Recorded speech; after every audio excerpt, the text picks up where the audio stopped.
Masyarakat yang melintas di Jalan Ledjen Harun Sohar Palembang mendadak geger karena ada mayat berpakaian kuning diduga anggota kebersihan Dinas LHK Kota Palembang. Jasad yang berlumuran darah itu pertama kali ditemukan warga di dalam saluran air, tepatnya di seberang rumah makan sederhana. Riki, pengawas petugas kebersihan Dinas LHK Kota Palembang wilayah Sukarami mengatakan, dari informasi yang ia dapat bahwa korban salah satu pasukan kuning Dinas LHK Kota Palembang.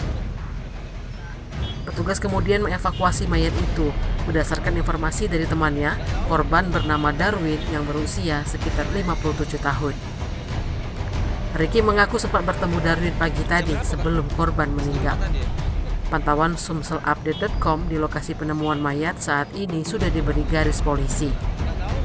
Namanya siapa Pak? Darwis biasa di sekitar berapa?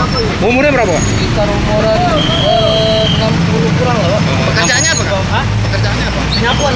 Oh nyapu jalan memang. Nyapu jalan ya? Kita tahu infonya mana Kak awalnya Kak? Oh kebenaran tadi kan kita kan ngawas di daerah KM Limo. Ya. Nah, ada sopir kita langsung Limonan kasih tahu jadi ada penyapuan pakai baju kuning, bukan penyapuan baju kuning sepatu kuning. Ya. Nah, langsunglah kami meluncur karena kami kan atributnya kan baju kuning sepatu kuning. Jam berapa tadi Kak? Hah? Jam berapa tadi?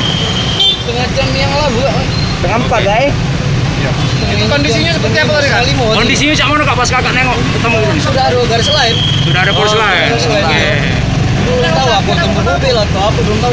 Belum tahu Kak ya. Infonya Kak? Infonya apa Kak? Infonya kalau kabarnya belum tahu juga. Salah satu. Pagi tadi ada pagi tadi. Pagi tadi ada. Pagi tadi ketemu Kak. Setiap hari sorry Pak. Di absen. Di absen kami absen rutin. Oke. Oke Kak.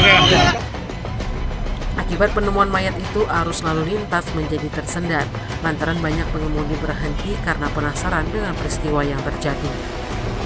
Tim Liputan Sumsel Update TV melaporkan.